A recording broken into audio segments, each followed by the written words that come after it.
Okay, you are listening to the award-winning Philadelphia Hall Monitor here on WPPM 16.5 in Philadelphia, on Comcast Channel 66, and streaming live at phillycam.org.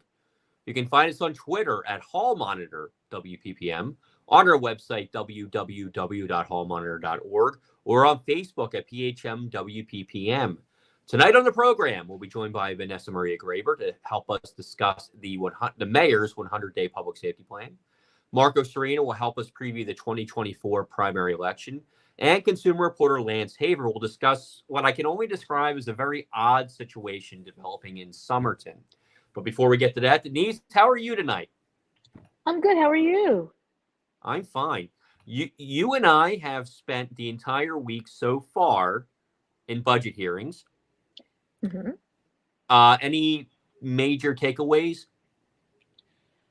Well, there's been a couple. One, if you're going to suggest a major plan that basically involves rebuilding an entire system about how we deal with the unhoused and people who are addicted to substances, it might be a good idea to actually have the plan ready to put out to the members of city council, so that way when you come to council to ask for the budget for it, they're not looking at you like, are the pies fresh? And another thing I got is that if you do not have basic reading comprehension skills, it might be a good idea for you not to be a deputy sheriff. I'm just saying. And this was one of those odd moments today where we were in the budget hearing for the sheriff's department, and they had talked about how if a police recruit can't pass the Nelson-Denny test, the sheriff's department moves in to try to recruit them. And Denise and I said, well, what is that? We looked it up. It's a basic reading comprehension test. So if a police recruit cannot pass this test, then the sheriff's department moves in and tries to recruit them. And I understand that right now we have a shortage of law enforcement officers. There's also talk of lowering some of the standards to become a police officer in Philadelphia. But I think that at the very least, you should be able to read and comprehend the laws that you are going to be expected to uphold, especially since right after you left, Larry, the Citizens Police Commission was the last group to testify. And unless you want to give them a whole lot more work and also cost the city a whole lot more money because you're dealing with officers that don't necessarily follow the rules of what they're supposed to do, or mistreat citizens, then it might be a good idea for you to rethink this. Mm-hmm. Well, let's stay on the topic of public safety and bring on our Hall Monitor contributor, Vanessa Maria Graber. Vanessa, how are you tonight? Hello, I'm glad to be here. Thanks for having me on. Great. Well, we had a really interesting kind of situation last week, right? Now we're in the midst of budget hearings. There's a lot going on. And then this 100-day public safety plan comes out. This is something we've all been waiting for. We've all read it. Vanessa, I'm really interested to hear what you have to say about it. Well, I wanted to start with the budget, right? Because the numbers really are important to put in context when we talk about the plan. So for folks who have not learned about, the current budget proposals, which, as you mentioned, there are hearings this week to hear from different departments and constituencies. The mayor is proposing $600 million in new investments for the police department. And that includes hiring over 400 new officers every year to close the gap of nearly 1,200 officers until the 6,380 officer capacity is met.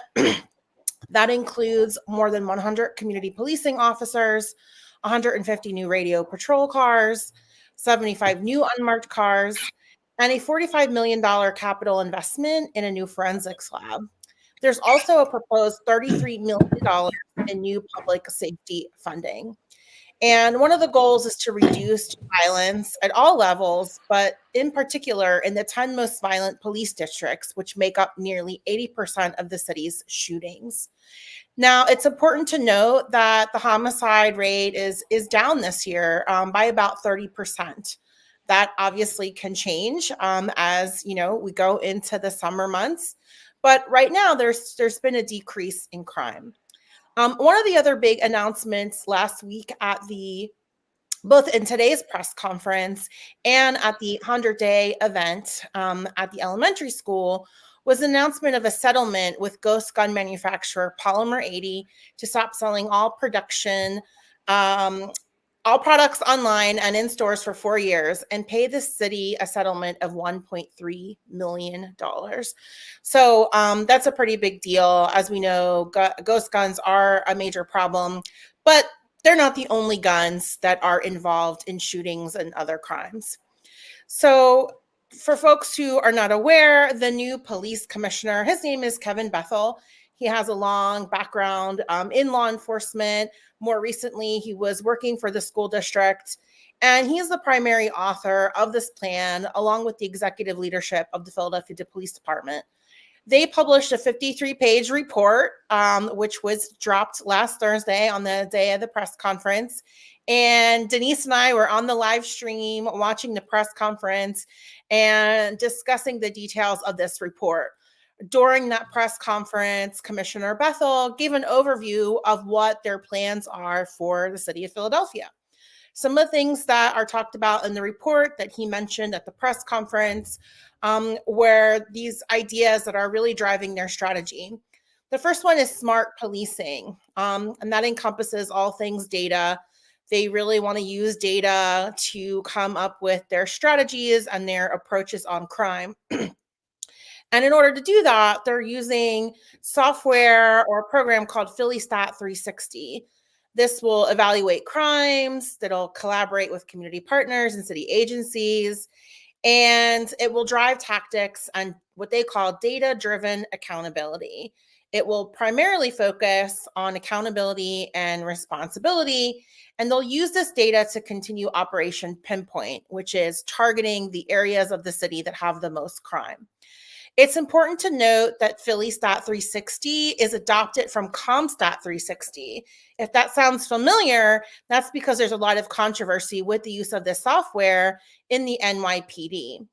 And so one of the things that I found interesting, again, as I went down the rabbit hole and started studying the use of this type of crime reporting software, which the commissioner said will be really, really important in their new approach to crime in Philadelphia, is that the NYPD Police Captains Union in 2020 said that he believes this software, CompStat, is the primary driving force in undermining police and community relations. And he wrote that to a letter to Mayor Bill de Blasio and the police commissioner at the time, Dermot Shane. He says that this creates tensions between Black and Brown communities and the police. And opponents say that it encourages racial profiling, blaming it for the outgrowth of stop and frisk under Mayor Michael Bloomberg. And so I mentioned that because that part is not in the report. And so when we think about crime and data, I think in general, we're like, yes, it's important to have numbers and statistics and maps. And certainly the district attorney's office is really big on that. But when we learn how these numbers are used in order to increase the number of arrests and meet different objectives, that's when it becomes into question. One of the other things that was emphasized are community partnerships. So Commissioner Bethel said he wants to work with the community to build relations and solve problems, and that we need community members working with law enforcement, which is really good. However, in the report, it doesn't necessarily detail who are the stakeholders and what type of community partnerships they're looking to build. I spoke with a number of community leaders and nonprofit executive directors from Kensington who all question this part too, because they said, as of now, they have not been engaged in this process, and they're not sure what type of partnerships Commissioner Bethel has in mind. The other thing that Commissioner Bethel mentioned was modernizing the police force. And so that's why there's this huge investment in the forensics lab. They're also going to introduce a paperless record-keeping system. They're going to install cameras in the police vehicles.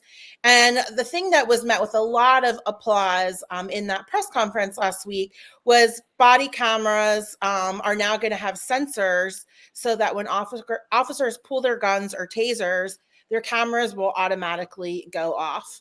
And so a lot of people were happy about that. As we know, in some cases, there was no body camera footage available because the officers turned it off. One of the other things they talked about was exploring the use of video technology to rapidly respond to calls and streamline our process.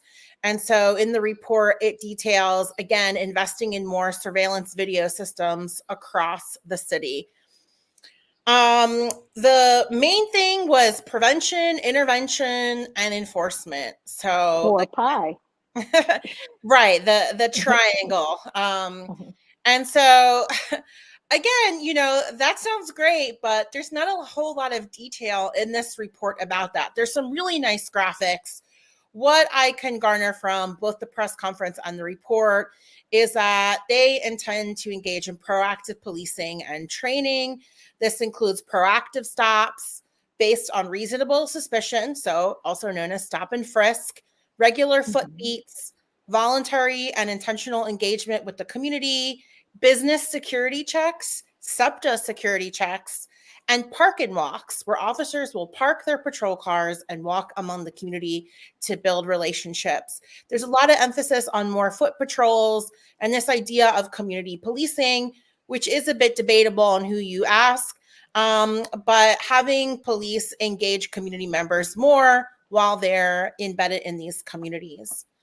In the intervention part, Commissioner Bethel talked about focusing on working on early interventions because he comes from working in the school district. He talked about working with juvenile justice and diverting young people away from the system. However, when I looked into the report, this means putting more officers in and around schools during the times when there are more shootings.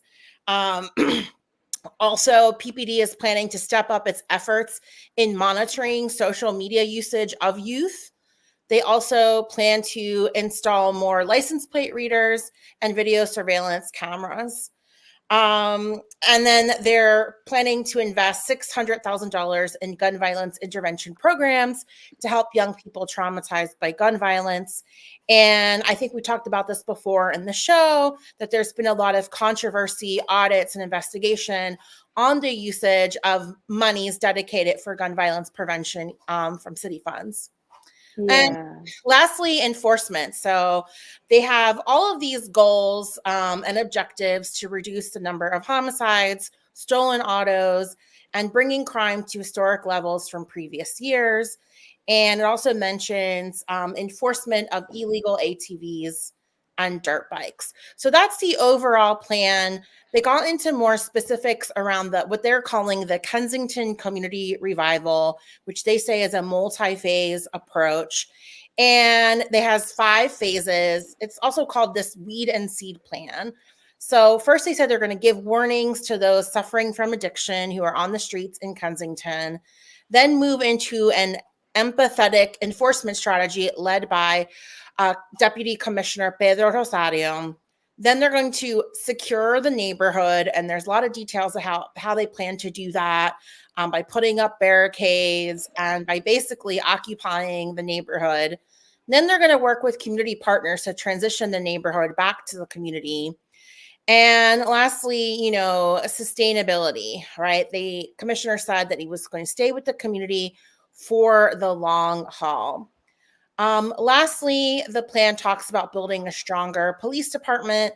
So they're going to streamline the application process, make it easier for people to apply, introduce a cadet program, look into redistricting of police districts, expand the foot beats, as I mentioned earlier, to 128 officers installed across the city by the summer, with 300 total over the next several years. So this is the basic overview of the plan. Other things that were mentioned where, their plan to have 30,000 affordable luxury housing, which is not part of this 100-day plan, but something that was mentioned at the 100-day event. Also mentioned was a plan between the sheriff's office and the mayor to resume sheriff sales. We'll see what happens with that. There's been a lot of tension between those two entities. And Managing Director Adam Thiel talking about the planning process for a triage center in Bridesburg, which they're asking $100 million for. Well, that is a overview of this page report. Here is what I felt, because you mentioned who they have been talking to, but during the budget hearings, Larry and I heard who they were not talking to as a part, particularly of the Kensington plan. They were not talking to the Defenders Association.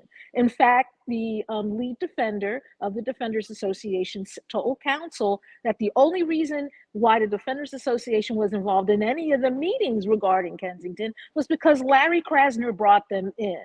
They're also not talking to the Citizens Police Commission, because when they testified before City Council today about their budget, they were asked specifically about the Kensington plan. And they said that they hadn't been in any of the meetings, but they had been hearing things. People had been making sure they knew what was going on. But the thing is, you have these two entities who are going to be instrumental in what happens to the people from Kensington who are given the choice between either going to treatment or going to jail. Both of these entities are going to be in the process, and neither of them have been talked to. Well, and not only that, but the Office of Homeless Services, who were excoriated in their budget hearing, and we wrote about that in a newsletter that came out yesterday. We're going to have more budget stuff at the end of the week too for people, but they were not aware of how they were involved in this plan. They had no idea. And then, there are questions about what happens to people's belongings who are unhoused. And they're like, well, we have a plan for that. Well, what's the plan? Well, we have a plan for that. If they have an animal, what happens to the animal? That's a good idea. We should think about that. Like what I keep hearing when we listen to budget hearings, when we listen to what the mayor's office is saying when they're questioned, I don't see a lot of preparation or planning here. Well, I think it's important to keep in mind that the police commissioner has only been around for less than 3 months, right? Or, around 3 months. Sure. And that this plan sets off a trajectory, right? To do that engagement work. It's true that there are a lot of stakeholders that report that they were not engaged for this preliminary plan. One of the other things I want to read is this this fact that in 2021, Dr. Ruth Abaya with the city's Department of Health said zip codes with higher rates of chronic employment also have more shooting victims. She said the connection is more pronounced for men and boys age 18 to 64, and particularly Black and Hispanic men. And that's important to note because there wasn't a mention of employment opportunities in this plan.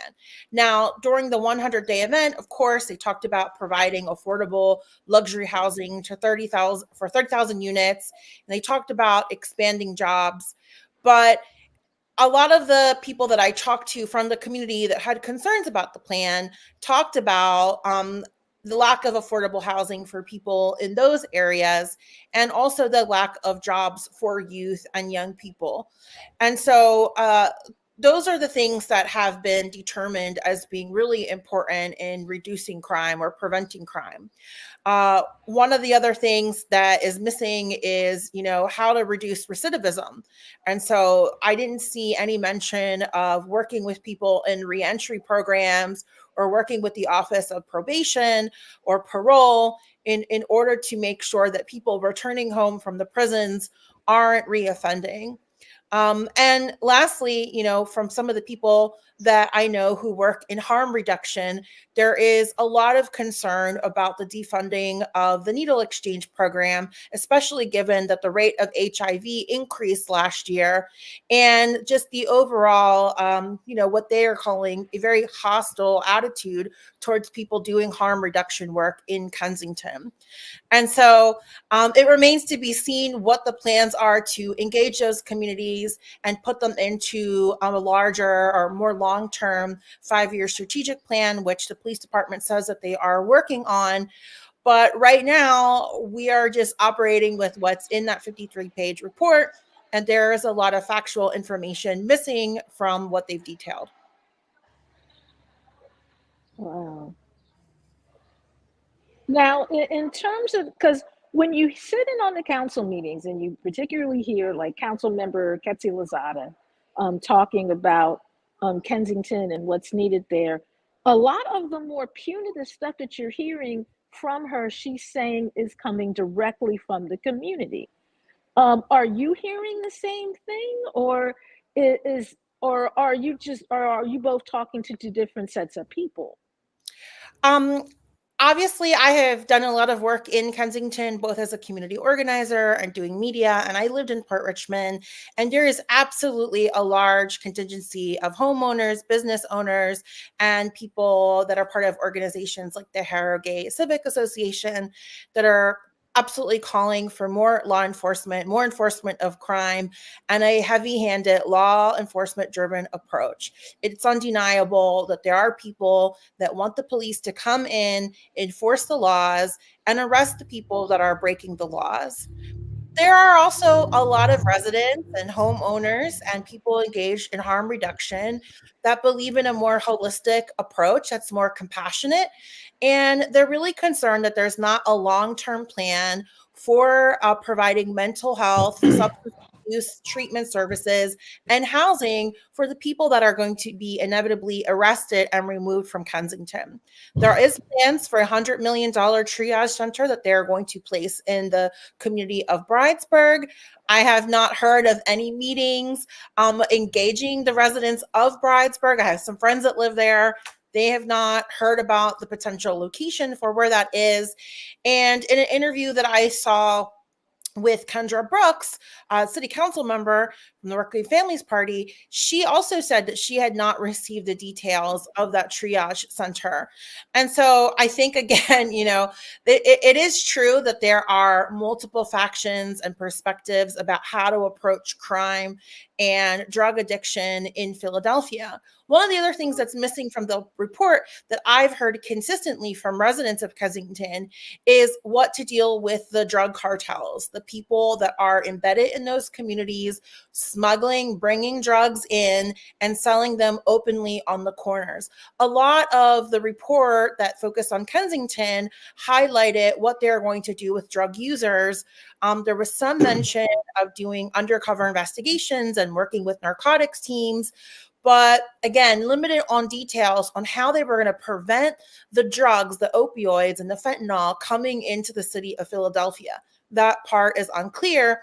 We also know from harm reduction workers that a lot of people become addicted to opioids by being prescribed pain medications first. Mm-hmm. And so there's a concern that this strategy lacks enforcement of doctors who are abusing the system and writing too many prescriptions because they're getting kickbacks from pharmaceutical companies. We also know that the district attorney's office is in the works of suing pharmaceutical companies for that very reason. And so, just like any issue in Philadelphia, there are multiple perspectives. Denise and I have attended town halls on the issue of gun violence. And one of the things that comes up repeatedly is asking how the city is going to reinvest in neighborhoods that have lost funding for rec centers, after school programs, libraries, and all the things that lead to social deprivation and isolation of our youth.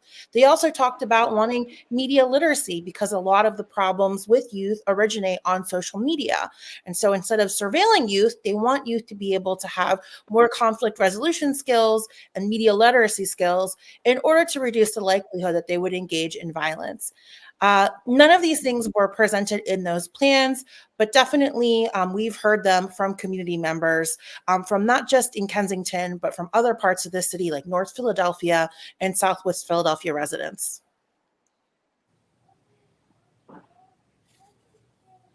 So is there at this point, a clear next step, or are we just waiting for, more announcements about what they're going to do? While they have already implemented some of these things, there's definitely more police presence in Kensington. They have been starting to arrest people. And I think that they are trying to build the plan for the triage center.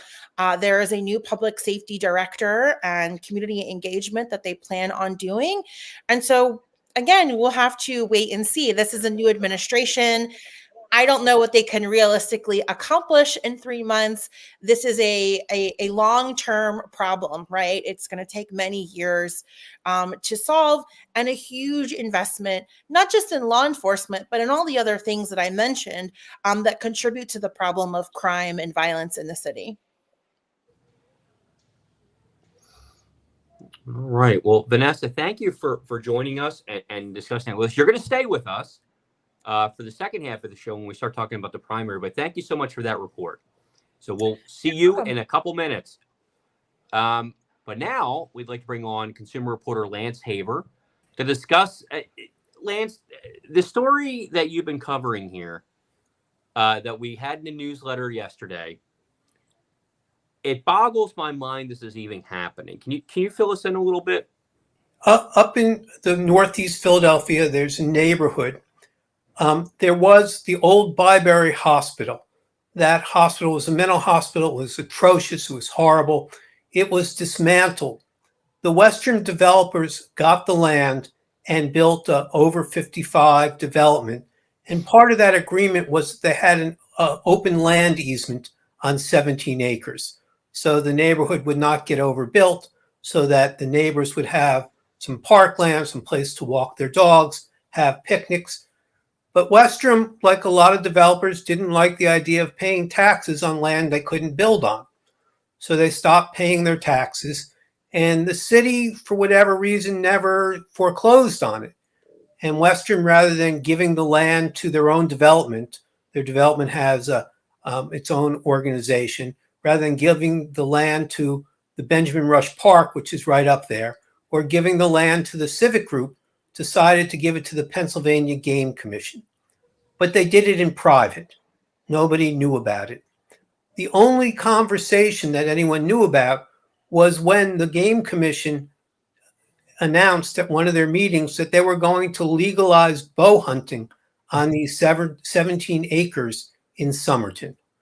Now, bow hunting is no longer Robin Hood bows. It is mostly done with crossbows and mostly done from tree stands, and mostly done on hundreds of acres of hunting grounds. This is 17 acres in a neighborhood right next to where the Somerton Civic Association has their sports game area. So kids go there to play baseball or soccer or shoot hoops, whatever the sports the kids are playing. So there's neighbors on one side, a road, neighbors on the other side, 17 acres that backs up into the sports area. The neighborhood association, Somerton Civic Association, became very concerned.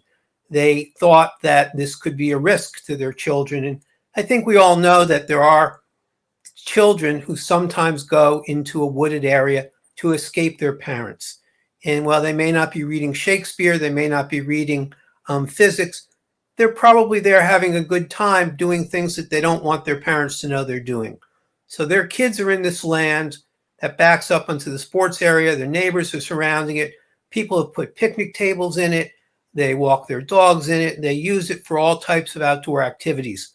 So then the bow hunting gets brought in, and the Civic Association asks the Game Commission to please send someone and explain what's going on. And I have a video of the presentation. Now, the presentation was much longer, and there have been some people who've said it's unfair for me to criticize the Game Commission for not asking the neighborhood for the neighborhood's opinion on what should be done with the land. The argument that I have heard is, well, the Game Commission never asks anyone what they should do with the land. They always make unilateral decisions. So complaining that they haven't asked the neighbors what to do is not a realistic complaint. The difference, of course, is most of the game land is hundreds of acres away from residential areas, and there is no built-up neighborhood in the Poconos, in the western part of the state, in the Endless Mountains. In almost all the places where the Game Commission owns land, these are areas where there are forests, and it's not the same concerns that the Somerton Civic Association has. So if we could please play the video, then I'll talk at the end for 2 minutes about what next, and then we'll move on to the primary discussion.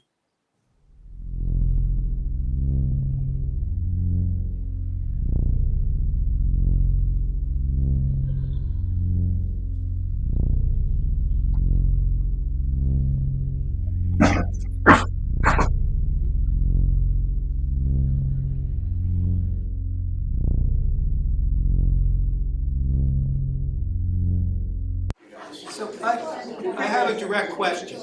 If the community is opposed to this plan, does that matter to you? I think we take that into consideration. How are you taking what you're hearing tonight into consideration? You said you already have a plan. You didn't come before this group to say, here's what we're considering. You're coming here today to say you've already decided what you're going to do. So how is the community input important to you? Honestly, that's a great point. And you know, the way things move with real estate transactions, things went way quicker than we'd normally experience. In this situation, looking at the habitat, looking at the location of it, the best move was to make it a wildlife management area. Not everybody in this room may agree that hunting is the best thing to go on there because they're concerned about a safety aspect, or maybe there's not enough deer or too many deer or whatever. But there's a lot of other people that have reached out to us that are excited that they're going to have an opportunity to do something safely, correctly. So would you withdraw, would you put the plan on hold until you got the community's input? I'm sorry. Would you put your plan on hold until you had a chance to meet with the community and see what they believe is right? Would you agree to do that? There's things moving forward right now because of a timing issue, but right now... You could wait a year. Right now, you could wait a year. The question is directly to you. Yeah. Would you agree tonight to wait a year to get the community input before you put any plan in place? Yes or no? I'm going to say no. No, we're going to move things forward. It doesn't matter what the community thinks. Right. You've made it very clear. It does not matter to you that the community is opposed to this plan. Why are you here then? Why am I here? Because I'm coming here to inform you of what we're doing. Not to get a consensus from everybody to tell us how to manage the property. That's what I'm here for. That's not what I'm here for. That's not part of this. So as you can see, that's the director for the Southeast region saying, doesn't matter what the neighbors want, they're going forward with the bow hunting. Now the state senator in the district is sending a letter to the commission to ask what the plans are. I believe the neighborhood group is getting together next month to review its options. But I did send a letter to the Public Relations Department of the Game Commission and asked, is there a legal requirement that they make plans and implement plans so quickly? And the answer wasn't no, and it wasn't yes. The answer is, well, we've done a full evaluation, and this is what we believe. And that, of course, contradicts what we just heard. The director also said they've gotten many phone calls regarding the deer. Now, that seems a little strange to me because I don't know many Philadelphians who would think to call the Game Commission to complain about deer. They may call their council person, they may call their state rep or their state senator, but I don't really know how many Philadelphians know the phone number to the Southeast director of the Game Commission. So I asked for those copies of those phone calls. I said, where are the records? Well, there aren't any records. And I asked for the records of all those people who he was referencing saying they wanted this, and there are no records. So it still remains a real challenge for the neighborhood. Who thinks it's a good idea for the Pennsylvania Game Commission to just make a unilateral decision without any community involvement to bring bow hunting to 17 acres in one of Philadelphia's neighborhoods? And the answer appears to be an unelected body of people that nobody knows, that have no appeal process. The spokesperson for the commission did say people are welcome to send emails. And that's the only way that they can participate. So that's where it stands. I know we have a very exciting discussion about the primary. There is some discussion about how safe bow hunting is. It appears from the studies I reviewed, bow hunting is just as dangerous as other hunting, with most of the accidents coming from people falling out of the tree stands.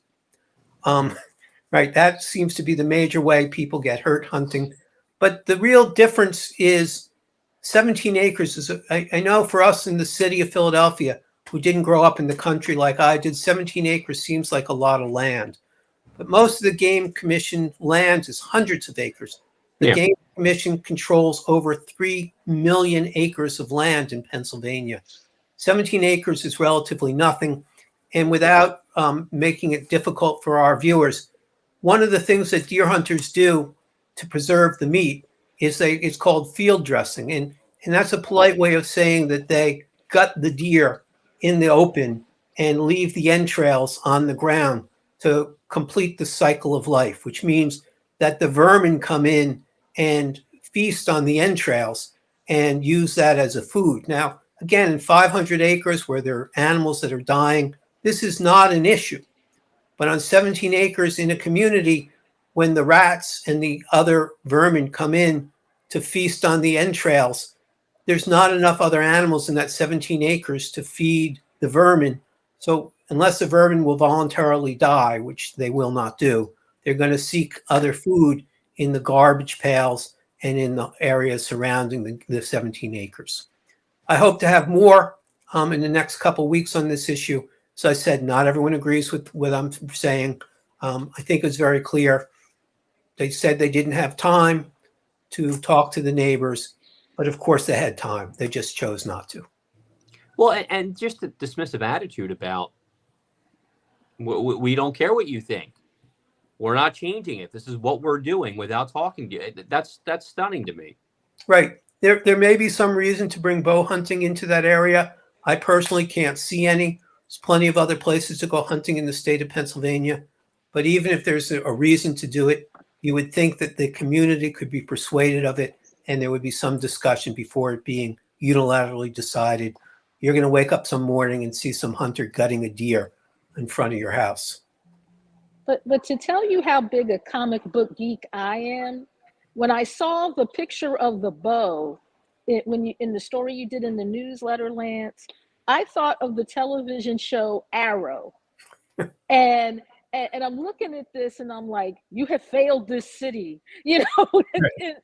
and you know, it doesn't look like something you should be doing, because the mental picture I got when you were talking about how close it was to ball fields is some kid out there playing baseball or basketball or whatever, and the next thing you know, an ambulance is called because somebody got an arrow stuck in their leg. Yeah. Well, the Game Commission did assure us that that's very rare. But one of the neighbors asked who was going to be liable if it happened. Was the Game Commission going to be liable for any damage or any injury? And the Game Commission said absolutely not. So, of course, you know, again, the research indicates most hunting accidents are self-inflicted, falling from the tree stands or shooting each other and not shooting innocent people. But to say most also means that some are different than that. And the question is risk and reward. Why accept the risk for a reward that it didn't appear anyone at the neighborhood meeting wanted? Well, Lance, thank you for that report. We're going to stay on top of this. It just boggles the mind that we're going to legalize hunting in the city of Philadelphia. But that is where we are right now. And just to clarify, it's not expert hunting. It's not what we do in the parks to cull the deer herds. We do bring in expert hunters for a limited amount of time to make sure that the deer herd is kept at a level that can survive. Because there are no more natural predators in our region, the deer herd have no natural predators, and if they are not culled, is the expression, they will overgrow themselves and end up starving themselves. But that is a controlled hunt by experts where people know what they're doing. It's not an opportunity for someone to go out with a bow and arrow with a license and just start hunting. It's a very different situation. Yep, that's right. With that, I'll let you Well, go. Lance, all right. Well, thank you so much for that, Lance. Yes, thank you. All right, You're welcome. let's bring back Vanessa Maria Graber and welcome Marco Serino from the Philadelphia Hello. Tribune. Marco, how are you doing? tonight? Good. I was very interested in listening to the discussion about bow hunting because I used to grow up on the edge of the Pine Barrens, and my dad knew guys who would hunt deer, and we'd around this time of year have like a big party when they'd bring a bring in a deer. Love venison. So, but yeah, that is disconcerting, and I'm surprised that with all the battles between the city and the state, this isn't an area where the council members will step up or say, "Hey guys, we have jurisdiction here," or this could be just another battle between City Hall and the Capitol. We have not heard anything about this in City Hall. So, yeah, this is all new. This is all new to us. We swear. Yeah. So Marco, we have the big primary next week. We're so glad you're here to discuss it with us. So just so people know, here's what's on the ballot next week: President of the United States Senator, Attorney General, which we're going to talk about in a second, Auditor General, State Treasurer, Congress, State Representative, and in some places, State Senator. And you'll also have delegates to the national conventions, which we won't get into, but we're going to focus more on the contested offices on the statewide level. And Marco, you did a great article, I think it was last week in the Tribune, about the Attorney General race. Tell us a little bit about that. So thanks so much. I'm glad everyone got to read that. We initially I thought that was going to run on Easter, but it ran last Sunday. So hopefully everyone got a chance to read that. If not, you can go to phillytrip.com, catch up on it. This is actually the most interesting race on the whole card because there's 5 candidates, all of which have different stories, different backgrounds, and they're all running for the only statewide position that does not have an incumbent.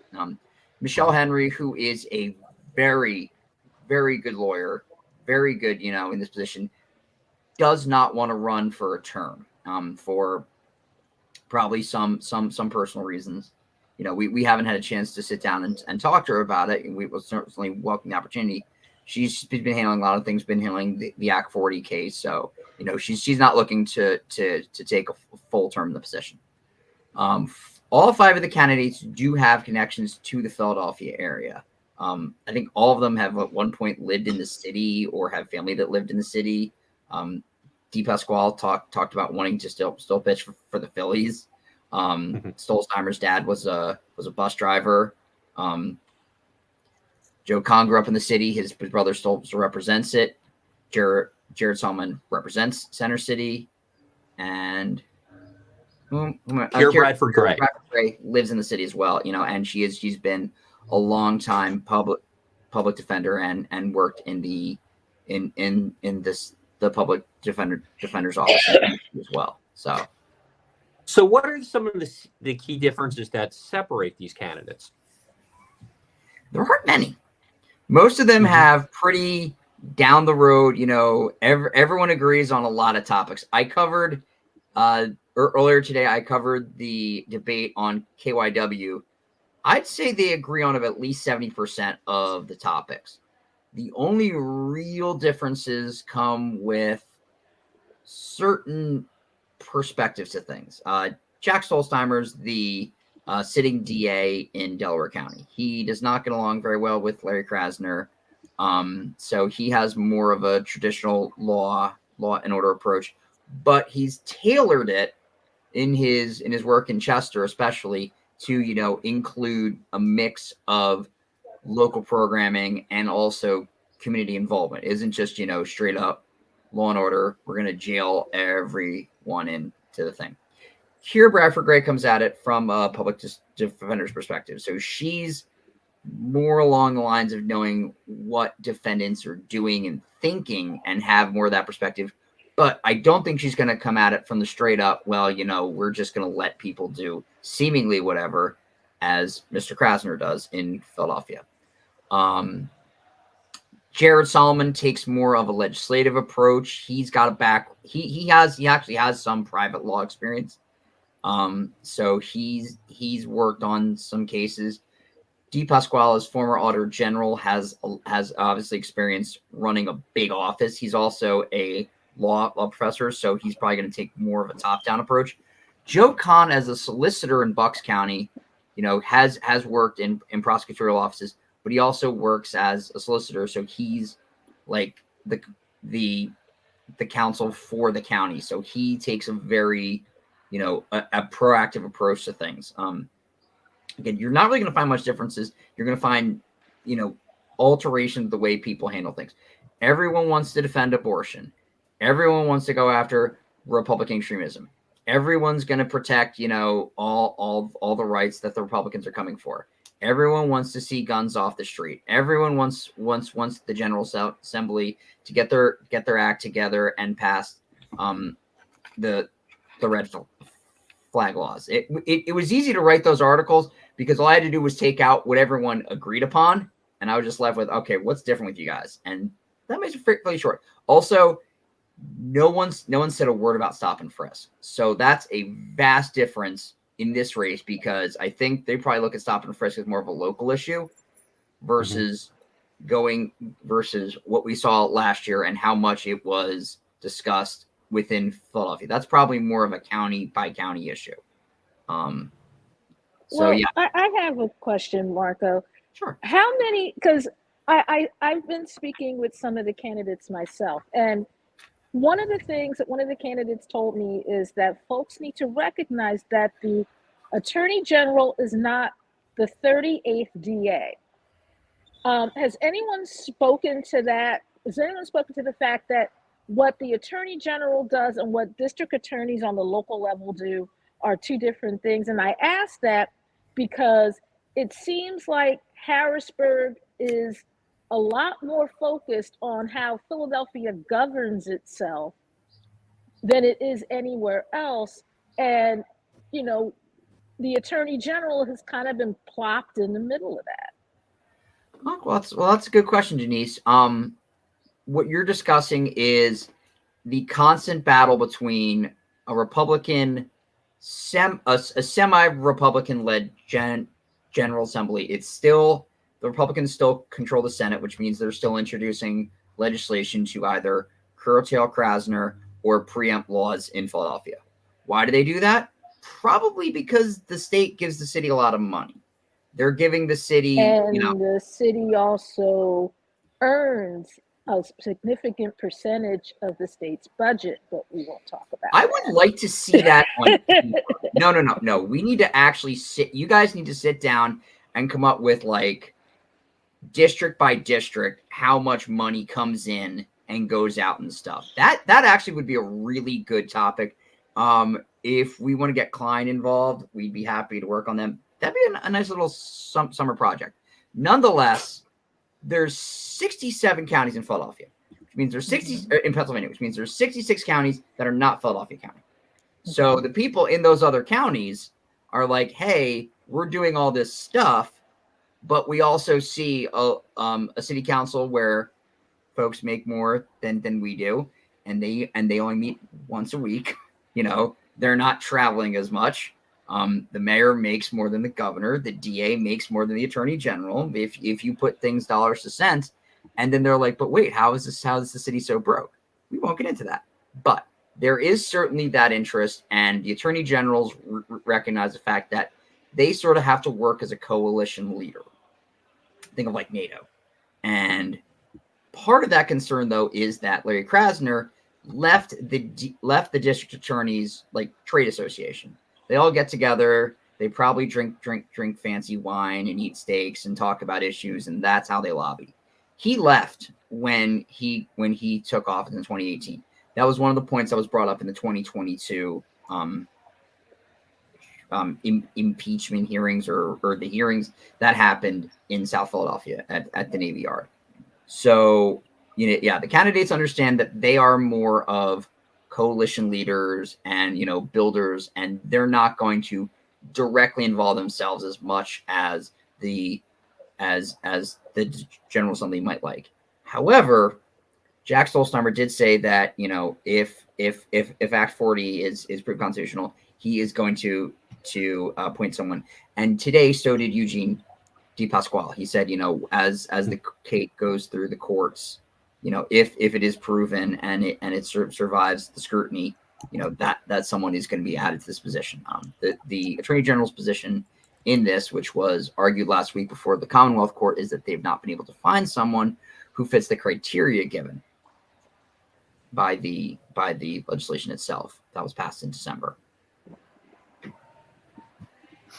And we've been hearing about this for a while now, and it's still up in the air. And it's up in the air whether or not it's even constitutional. I think it's going to be challenged the first time somebody gets arrested under this special prosecutor, and then it may get thrown out. So we'll see what happens. What else on this ballot stands out? What are some of the important races we should be keeping an eye on?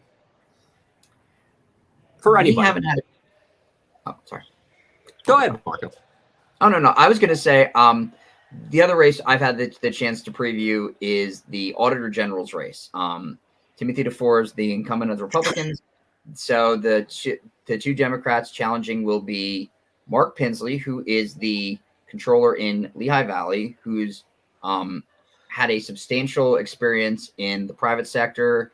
He's done some public service. He's won 2 terms as controller in purplish Lehigh Valley. He brings more of a methodical administrative approach to it. Malcolm Kenyatta, the state representative from North Philadelphia, is bringing more of a legislative and a lived experience approach to it. This is the second straight race he's entered in statewide competition. He finished a distant third, of course, in the Senate race in 2022. He brings more of a legislative approach and more of a lived experience approach. His interview with us was really interesting. I'm really looking forward to seeing how that turns out when we do run that. I think that's going to be Friday. So if you get a chance, you can pick up a copy of the Tribune. Mm-hmm. And then we have, depending which district you live in, you have congressional races, state rep races, and maybe a state senate race, depending on which district you're in. So there's a lot of different things there on this ballot. And one thing in particular that I want to focus on, because we've been hearing about this for a while, is the ballot question. And I think this is an important one. They're all important, all the ballot questions, but this one in particular. Should the Philadelphia Home Rule Charter be amended to require the city to provide for the indemnification and defense of registered community organizations in connection with claims made against them arising directly out of their lawful participation in the city zoning variance process? Now, to put this plainly, you may remember a little while ago we did a story about the Greater Bustleton Civic League and how there was a big plot of land that UPS wanted to take and make it a distribution center. And a developer who was trying to arrange this project was suing the Greater Bustleton Civic League. The Greater Bustleton Civic League was against the project because it was in a residential area. The nearest highway was 2 miles away. So you're going to have 18-wheelers going through residential neighborhoods at all hours of the day. Perfectly reasonable for the Civic Association to be against this. So they were subject to what's called a SLAP lawsuit, which is where basically developers or any organization that has a lot of money tries to drive the Civic Association out of business by just lawsuit after lawsuit, legal problem after legal problem, until they give up.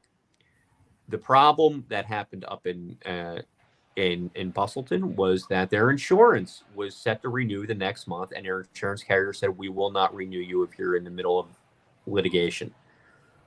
This kind of charter change would protect the RCOs. so that they can continue to have a say in zoning issues, which is, I would make the argument, a much more democratic way to do things. So this ballot question is really important and offers protection to these organizations. And what I would recommend people do is go back and watch our interview with the Greater Bustleton Civic League to understand what their issues were and how they were at their wits' end with this. And then I think after you watch that, you can make your decision as to whether or not it's a yes or a no on this question. Because these are important issues. Is there anything else that stands out on this ballot for anybody? Vanessa, let's hear from you. Yeah, well, a couple of things. There are many races in this primary that are uncontested. Mainly the Senate race. Bob Casey Jr. is running again, uncontested.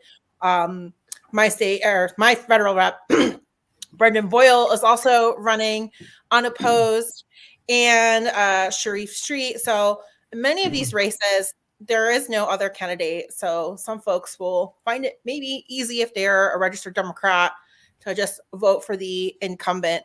And one of the other things that I want to mention is this uncommitted campaign that is, sweeping across the country in different elections.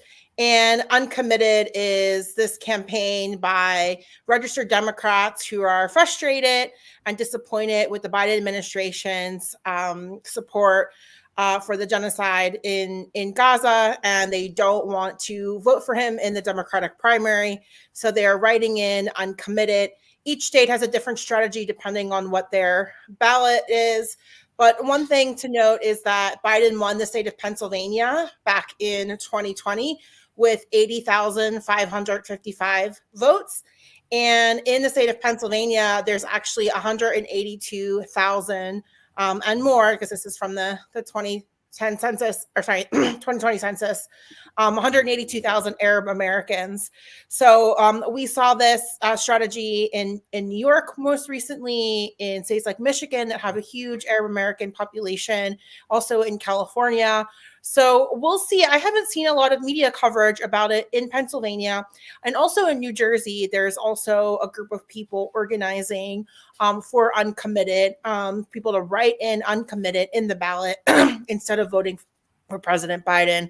So that seems really interesting to pay attention to see how many thousands of people will do that during this primary. Denise, what stands out here to you? Is there anything in particular? Oh, do we still have Denise? Well, Denise may not be there. So I'll just mention quickly where I live in the city. Here. Oh, Denise is there. I'm Okay, here. Denise. Yes, I am. Okay, it looked like you were gone for a second there. Well, I guess the main things I'm looking at, or the main thing that I'm looking at, is the Senate race. Because as Vanessa said, Bob Casey is probably going to be the Democratic nominee.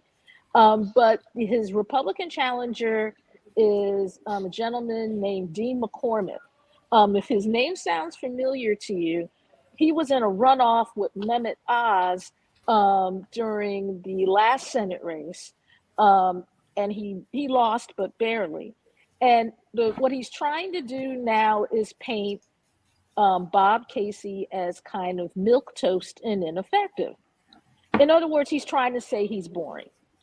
And, I'm not sure how effective a strategy that's going to be, because Bob Casey has been boring for a very long time. In fact, I have taken to calling him Senator Somonex at times, because, he gets up there, he starts talking, and, it's almost automatically nap time. So I'm not sure this is going to work for him.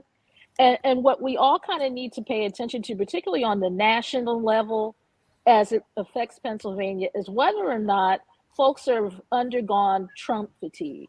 Because I think that what McCormick is counting on, because he just got endorsed by Donald Trump, is that Trump is going to have the kind of coattails that he has traditionally had. Now, the minute the word abortion comes up, those coattails go away. But it'll be interesting to see if Folks have had quite enough of Trumpism, and also what happens with this hush money trial that's going on in New York. All right. Well, we're going to have to leave it there. And we will be back. I am sideways for some reason. I don't know what's going on. We'll be back next week on Hall Monitor. We're going to have primary election review. This Friday, there's also a very important hearing confirming the school board nominees. That's Friday at 11. We're going to be there. We're going to talk about it. And we're going to talk about that next week on the show. So thank you to all our guests for being here. And we'll see you soon.